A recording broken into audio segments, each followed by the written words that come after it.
입니다. 반갑습니다. 앞서 그 발제를 한 우리 임성욱 박사를 저희는 귀인이라고 부릅니다.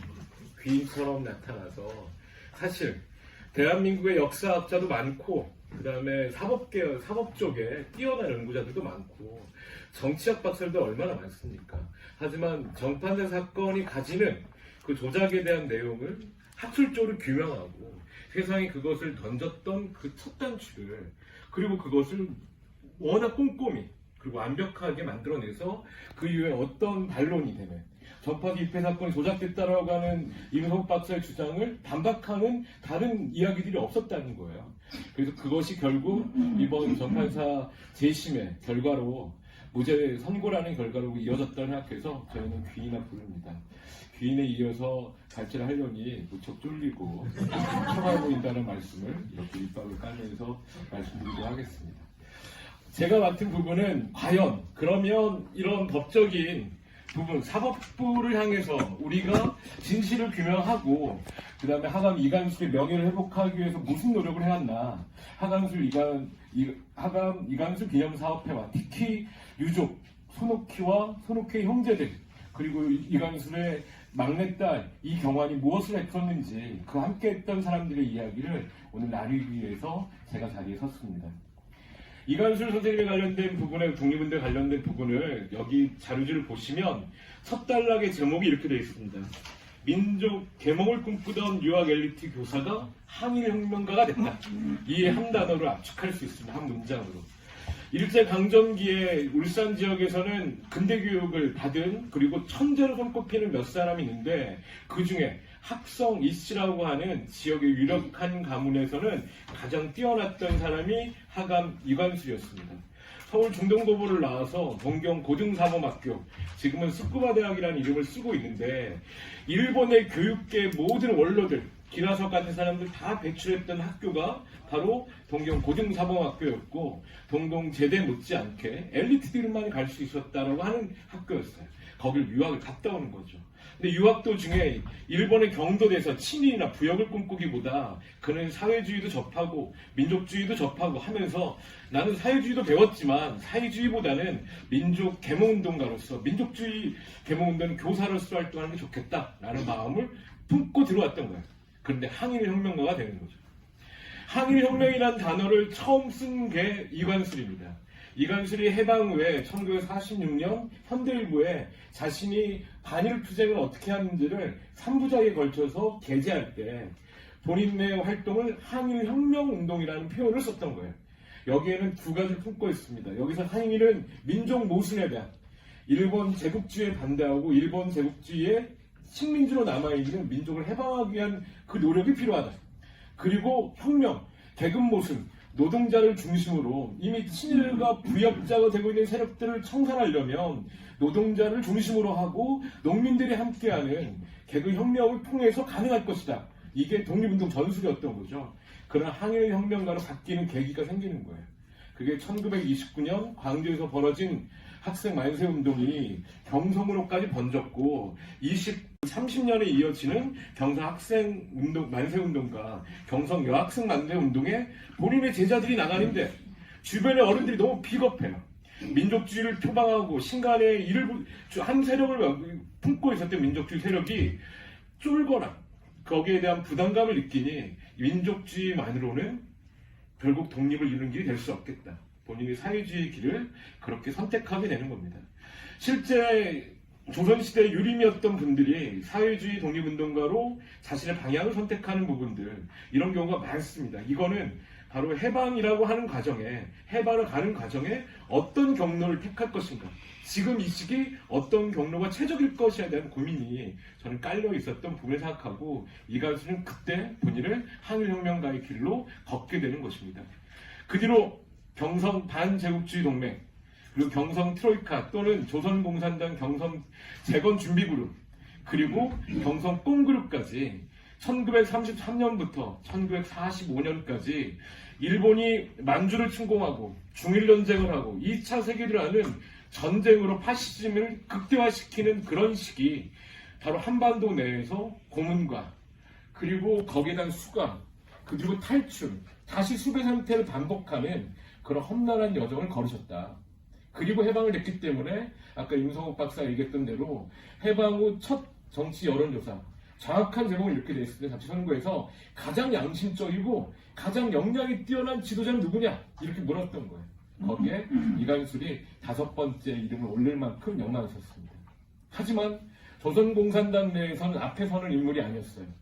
박헌영과 이주화, 이런 김삼룡 이런 사람들이 앞장서 있다라면 이관술은 조선공산당 내에서 그 그룹 내에서 뒤에 서 있는 사람이었습니다. 당 중앙위원, 지도위원들의 이름을 올리지 않고 당 검열위원이라는 이름에 올리면서 한 발 안에서 당의 내 안쪽을 살피고 또한 조선공산당만 있는 게 아니잖아요. 제 여러 진영들이 있습니다. 해방공간에. 해방되고 3개월이 안 돼서 만들어진 정당이 100개를 넘었었으니까 그런 정당에 함께 연대할 세력, 친일파가 아니고 일제 부역했던 자만 아니라면 우리는 민주주의 국가로 존중한다. 그래서 최대한 그들의 전능 기간을 줄이고 우리의 독자적인 독립국가를 만드는 과정, 민주주의 혁명을 위해서는 친일파만 아니라면 함께할 수 있다는 대원칙 속에 여러 제세력들을 만나고 대화하는 그리고 조율하는 역할이 이관술의 역할이었습니다. 실제로 하지중장을 가장 많이 만났던 조선공산당의 인물은 첫 번째는 박헌영, 두 번째는 이관술이었습니다. 그렇게 조율의 역할을 했던 사람이 바로 입회봉으로 몰리는 거예요. 누구에 의해? 바로 미군정에 의했던 겁니다. 미군정 CIC는 아까 우리 임성욱 박사 얘기했던 조봉암의 판리 사건, 조선공산의 분열을 일으키는 공작 때도 조봉암의 사무실을 전체적으로 털고 간 게 미국의 CIC였습니다. 미군의 CIC. 그리고 미소공동회의가 휴회되고 난 다음에 여론을 돌리는 공작을 펼쳤던 것도 미국의 CIC였어요. 바로 그 정보기관이 전체 그림 과정에 뚝섬에서 발견된 이조 집회 사건을 조선공산당을 공격하는 무기로 썼다는 것까지를 아까 임성욱 박사가 얘기했고 제가 간단히 다시 한번 정리해드렸습니다. 그럼 이 과정에 대한 진실을 밝히는 과정을 어떻게 진행했냐? 첫 번째로는 바로 1기 진실과 화해를 위한 과거사위원회 진실 규명을 하자. 저희가 처음 이관술의 유족들이 이관술의 죽은 날짜를 알지 못했어요. 한국전쟁 기간에 어떤 식으로 처리가 됐을 것 같은데 그 날짜를 알 수 없으니 태어나신 날짜 4월 25일에 맞춰서 기일제사를 이어가고 있었어요. 그러다 오늘 이 자리에 함께하고 계신데요. 우리 김주 선생님의 어머니 손은교 여사를 유족들, 이관술의 딸들이 만나러 갔습니다. 그 자리에 손은교 여사가 얘기해 주는 거예요. 너희 아버지의 제사를 언제 지내느냐? 너희 아버지가 돌아가신 날짜는 사실 4월이 아니라 7월 3일이다. 내가 그렇게 알고 있다. 이제부터는 7월 3일에 맞춰서 제사를 지내라. 그 이야기를 해주신 거예요. 그것은 손은교 선생이 바로 김창숙 선생님, 이 사회의 명망가이시고 사회적 지도자였던 김창숙 선생님 통해 유림을 통해서 그 이야기를 접했을 수도 있어요. 그리고 손은교 선생님과 이관 선생과 여러 인연이 있었기 때문에 유독 그 부분을 알아보셨을 거라 생각됩니다. 그렇게 들은 이야기를 가지고 드디어 과거사위원회가 발족했을 때, 조사가 개시됐을 때 이관술이 7월 3일 날 대전 골령골에서 학살당한 것에 대한 진실규명을 요청합니다. 진아이는 이관술의 진실규명 외에도 대전 골령골에서 학살당했다고 진상을 요구하는 여러 요구들이 있었을 거 아니에요. 조사 요구들을 한 가지로 묶어서 대전 형무소와 충청 지역의 형무소 재소자들의 학살 과정에 대한 진상조사 결과를 냈던 거고요. 그게 2010년이었습니다. 그 결과 속에 나왔던 것이 여러분 보시는 자료집의 29페이지에 있는 내용입니다.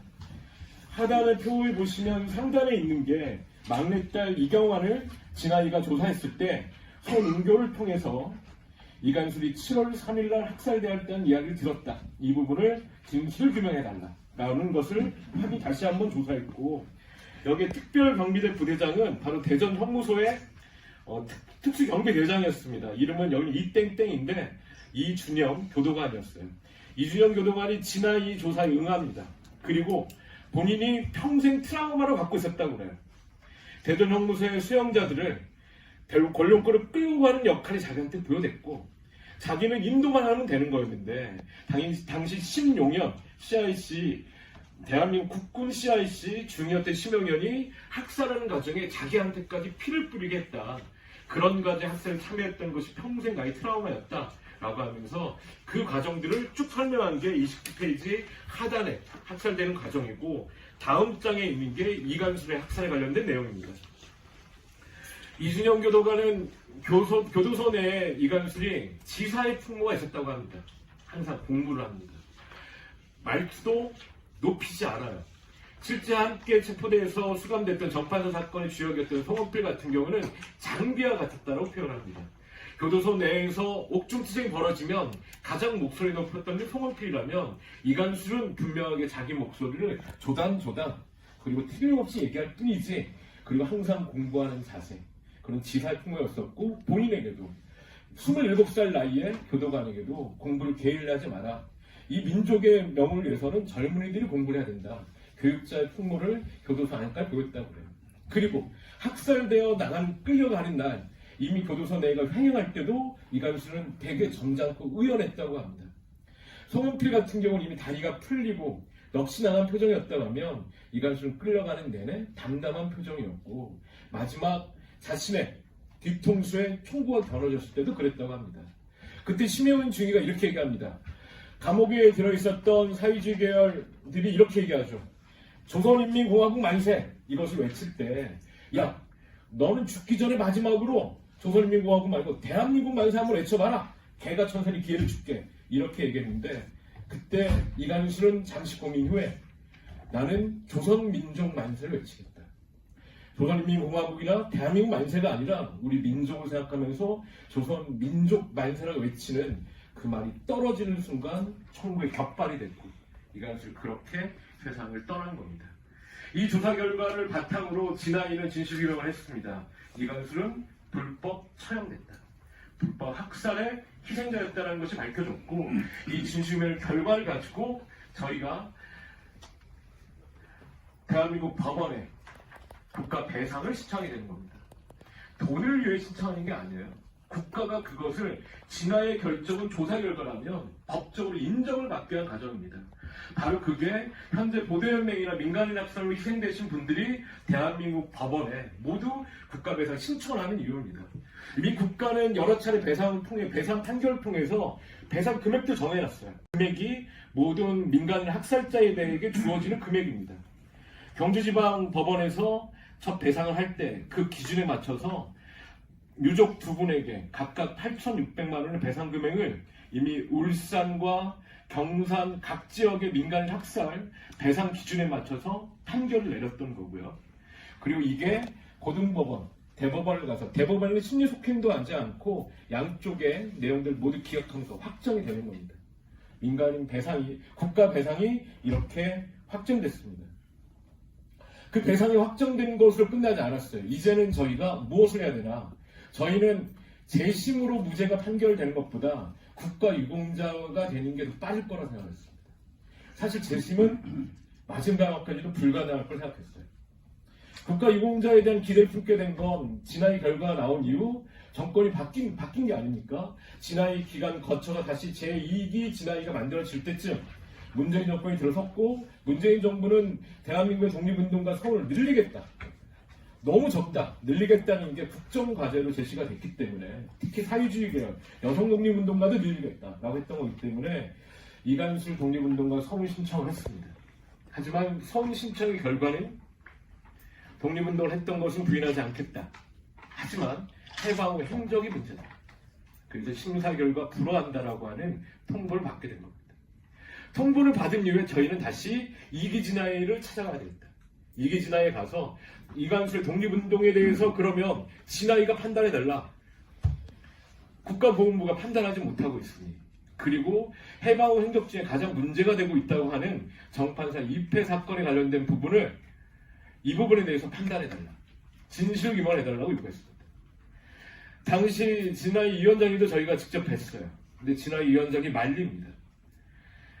정판사 사건 진실규명 꼭 신청하셔야 되겠느냐. 이거 안 된다.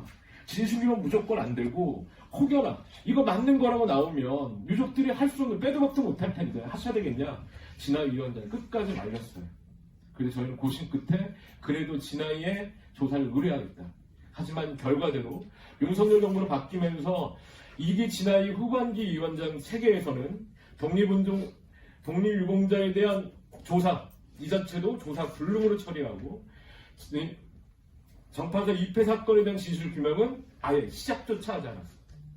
그렇게 끝날 즈음 진아이 의원을 함께 하셨던 한 의원분이 이렇게 합니다. 그러면 마지막으로 법원에 재심을 신청해보죠. 저희는 재심 신청할 때 재심의 결과가 혹시 저희 뜻하지 않은 결과가 나온다 하면 이번 기회에 그럼 이것으로 사회 여론을 부각시키자. 다시 한번 수면 위로 올려서 사회적 의제로 삼자라고 하는 마음으로 재심에 들어간 거예요. 그리고 1년이 걸렸습니다. 2023년 7월에 재심을 신청하고 1년이 지나서 2024년 7월에 첫 재심이 시작되기 위한 심리를 시작하겠다는 통보를 받은 거예요. 서울중앙지법 500여 법정에 민사 허경무 재판부 합의부 판사가 첫 심리 때 이렇게 얘기합니다. 야만의 시대에 벌어진 비극적인 사건이다. 그 말 자체는 기대하게 만드는 말이었어요. 하지만 곧 따라 이어지는 말은 그런 기대가 조금씩 금이 가기 시작합니다. 미군정 시기 재판을 지금 대한민국이 사법체계 내에서 다룬다는 게 가능한가? 법적으로 우리 헌법적으로 맞는지 따져봐야 된다. 제주 4.3에 관련된 부분에서 다루었던 건 있지만 그건 4.3 특별법이 있지 않느냐. 과연 정파 사건을 다룬다고 하면 역시 정파자 특별법이 만들어져야 되는지 아닌지 법리를 따져봐야 된다고 얘기했습니다. 그리고 다음번 재판에 갔을 때는 이제 주심 판사가 얘기하는 게 아니에요. 부심 판사 이렇게 얘기합니다.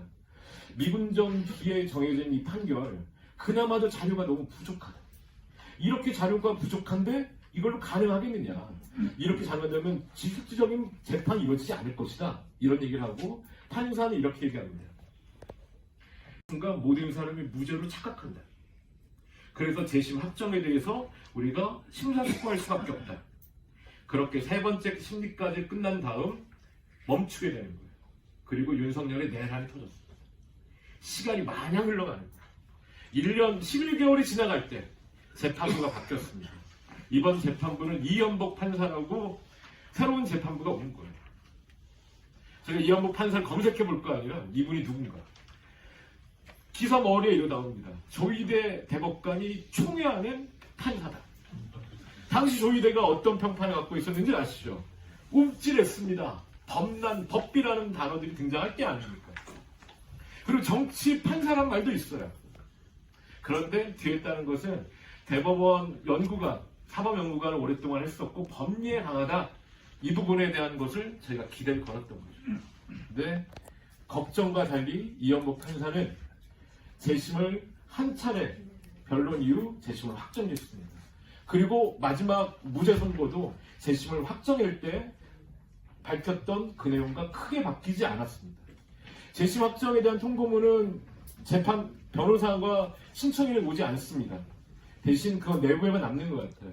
법률시본에 단독 기사로 실렸던 내용을 참고하시면 될 것 같은데 그 내용은 이것입니다. 미군정 기간의 재판도 재심할 수 있다. 그리고 조선 형사령 내에는 단 10일만 구속할 수 있기로 되어 있는데 이간순이 수감되어 있던 시간은 36일. 그 외 나머지 수감자들은 이미 48일 이렇게 장기간 수감되어 있던 불법 부금 기간이었기 때문에 이건에 관련된 부분은 당시 법으로도 조선 형사령 위반 그리고 현재 형사소송법에 맞춰도 모두 위반이기 때문에 이건 재심이 가능한 사안이다 판단했고 그렇게 재심에 들어가게 됐던 겁니다. 오히려 판사가 속도를 내자 검사가 멍청해집니다. 검사가 모든 증거자를 못 제출하는 거예요. 변호사는 증거자를 계속 제출하는데 탄원서도 내는데 검사는 저희가 국가기록원에 자료를 요청했는데 아직 안 오고 있습니다. 그런 상태의 판사가 작년 12월이죠. 2025년 12월 안에 나는 재판을 끝나겠다고 얘기하니 그때서야 검사가 한 번만 변론기를 연장해달라. 다음번까지 준비해옵니다. 그런데 그게 판사는 이렇게 얘기합니다. 그냥 마지막 변론기 12월 15일 그리고 일주일 뒤 12월 22일 난 선고까지 하겠다. 그리고 마지막 변론 기일에는 검사는 어떠한 주장도 할 수 없이 우리도 살펴보니 이관수는 무죄입니다. 그렇게 구형이 떨어졌고, 그리고 12월 22일 재판에서는 앞서 일주일 전 사실 가장 놀라운 건 검찰 구형이었어요. 검찰이 무죄 구형할 줄 몰랐거든요. 그렇게 놀라운 상태에 혹시나 모르는 불안감을 가지고 참여한 12월 22일 재판부가 무죄를 선고할 때 여기에 그날 참가하셨던 분들이 많이 계십니다. 환호성, 박수, 눈물이 함께 터지는 순간이 있습니다. 판사는 첫 마디 이렇게 했습니다. 지금 상황에서 현행법상 우리는 이관수에 관련된 무죄밖에 다투지 못한다. 11명의 당시 형행에 최종적으로 선고받은 분들 또는 체포되면서 구금되면서 기소는 되지 않았지만 역시 고문받은 분 여러분들이 있습니다. 그런 피해자들에 대한 무죄는 우리가 다투지 못한다. 그 아쉬움을 먼저 전제하고 얘기했고요. 그리고 여러 가지 부분에 우리 임성 박사가 얘기했던 공판 중심주의에 관련돼서는 무죄를 내린 거예요. 실제 거기 나온 피의자들이 재판정 내에서 1946년에 나는 고문받아서 허위 진술한 거라고 얘기했던 거를 46년에 양원필 판사는 무시했지만 이번에 재심 판사는 그렇게 지속적으로 고문을 위한 허위 자백에 대해 얘기했다는 것이 인한 판결은 모두 불법으로 조성된 불법으로 진행된 재판 결과이기 때문에 모두 인정할 수 없다 라고 판결을 내린 겁니다. 대신 증거 조작에 대한 증거 중심제에 대해서는 무죄 판결을 내지 않았어요. 그래서 저희가 변호인들이나 가족 신청들이 얘기했던 정판대 사건 전체에 대한 실체에 대해서 무죄를 달라 요구했던 건 다루지 않고 바로 이관수에 대한 무죄만 선고하고 실제 증거를 조작하고 실제 어떤 물적 증거도 없는데 이걸로 그런 판결을 냈으며 그 다음에 실제로 시기나 알바이도 조정하고 검사와 판사가 짬짬이해서 재판 공판 이전에 서로가 작당해서 증거를 조작했던 이런 전체 과정에 대해서는 현 이연복 판사는 판단하지 않는 것으로 그렇게 마무리가 됐습니다. 재판이 무죄로 선고된 이후 검사가 무죄 구형을 했기 때문에 상고하는 일은 없었고요. 12월 30일 날 재심은 무죄로 최종 확정됐습니다. 확정된 다음날 31일 저희는 대전에 이관수이 학살당했던 그 자리에 가서 고유죄를 올립니다. 이렇게 무죄가 확정됐습니다. 그리고 우리 후손들은 우리들은 앞으로 이런 일을 하겠습니다 라고 얘기했던 겁니다. 그 부분이 제가 드린 자료 중에 37페이지 재심 선거에 대한 공식 입장문 안에 들어있는 내용입니다. 우리 선생님들 여기 계신 우리 의원님들도 계신데 역사에 대한 관심이 있는 사람들이 많은 것 같지만 우리는 역사에 대해 오용되거나 잘못 이해하거나 왜곡되는 경우가 왕왕 있어요. 역사에 무관심한 경우도 왕왕 있습니다. 모든 역사를 알지 못해요. 중요한 역사를 이야기하려면 최대 중앙정부, 지방정부가 앞장서야 됩니다. 그리고 언론이 나서서 그걸 계속 다뤄줘야 돼요. 그리고 교육을 통해서 그걸 어린 시절부터 학습받아야 돼요. 이게 이 현재 시대의 역사를 이해하는 가장 중요한 방법을 생각합니다. 이런 과정이 담겨져 있는 내용 중에 저희 요구하는 건 역사 교과서 안에 정판사 입회 사건에 대한 진실을 규명한 내용을 밝혀야 된다. 이런 사법 조작이 어떻게 대한민국에 불행을 끼쳤는지 다시는 이런 사법 조작이 있어서는 안 된다. 그런 것들 밝히는 역사 교과서에 넣어야 된다는 겁니다. 그리고 여러 역사 조문 중에 제일 급하게 바로 쉽게 할 수 있는 거 있어요. 교과서 변경은 좀 어렵잖아요. 시간이 걸리잖아요. 검찰 홈페이지 가보셨는지 모르겠습니다. 검찰 홈페이지 가면 검찰 역사 코너가 있어요. 그 페이지 눌러보면 검찰의 치적 1번이 정판사 입회 사건 위조 집회범 일망 타진이 검찰 역사 1번에 아직까지 놓여있어요. 거기에 사진 2개가 딱 있습니다. 당시 조재천 검사, 김홍석 검사 그분들의 사진을 딱 올려놓고 자랑스러운 우리 검사 선배님이다 이렇게 올려놓고 있어요. 그분들이 역사를 조작했던 분이라는 거. 김홍석은 그나마 양심이 있었다고 합니다. 하지만 조재천은 알고도 이 부분을 진행했던 사람이에요. 그 부분은 당장 좀 바꿀 수 있습니다. 조재천은 그 뒤에 법무부 장관도 했고요. 민주당 국회의원도 했습니다. 네? 김범석 검사는 나중에 서울 고법원장도 했어요. 다 출세의 길을 걸었어요. 출세 자양분이 뭐였겠습니까? 그리고 아까 매스미디어의 야인시대 보셨지만 지금도 여러 가지 매체에서는 다릅니다. 보수 언론에서도 정판자 사건에 관련된 부분에서나 왜 그걸 하는지 모르겠다. 조선일보가 한 차례 쓴 적이 있어요. 그런데 정판자 재심이 막상 진행되고 결과 나올 때는 조선일보가 이것을 회방하는 기사를 쓰지 않았어요. 흔히 얘기하는 우리가 그 보수 언론이라 얘기하는 대표 언론이 조중동이잖아요. 재심에 대해서 무죄가 나왔다라고 하고 지면에 실은 신문은 중앙일보였습니다. 그리고 조선일보는 지면을 내지 않고 인터넷판에 실었어요. 유일하게 동아일보만 실지 않았습니다. 왜 그런지 아세요? 바로 1942년 정파 사건이 벌어질 때 한성일보와 함께 가장 구구적으로 이 사건을 미군정의 입장으로 사건을 조작하면서 진실을 왜곡하면서 보도했던 맨 앞장섰던 게 동아일보였기 때문에 그렇습니다. 동아일보는 역사를 잊지 않는 신문이다. 그래서 동아일보만은 조중동 여러 중앙 메이저 신문 중에 정판사 사건이 무죄 선고가 일어났다는 부분을 다루지 않았다라는 말씀을 드리면서 저희가 올해 1월 28일 날 보훈부를 직접 우리 손옥희 선생님 찾아가서 독립유공자 서훈 신청을 했습니다. 서훈 신청에서 이감술에 대한 서훈이 되는 거는 그게 종결점은 아니라고 생각해요. 하지만 함께 희생됐던 많은 분들, 더 많은 이름조차 언급되지 않은 분들의 한을 씻어내는 그 출발점은 분명히 될 것이다. 이간술이 일제강점기 헌신했던 삶, 그리고 국가에 의해서 처형당했던 것에 대해 국가가 진심 어린 사과와 함께 그분의 명예를 인정하는 그 순간이 올해 안에 빠르게 이루어지길 바란다 라는 말씀 드리면서 이렇게 제 이야기를 마무리하도록 하겠습니다. 고맙습니다.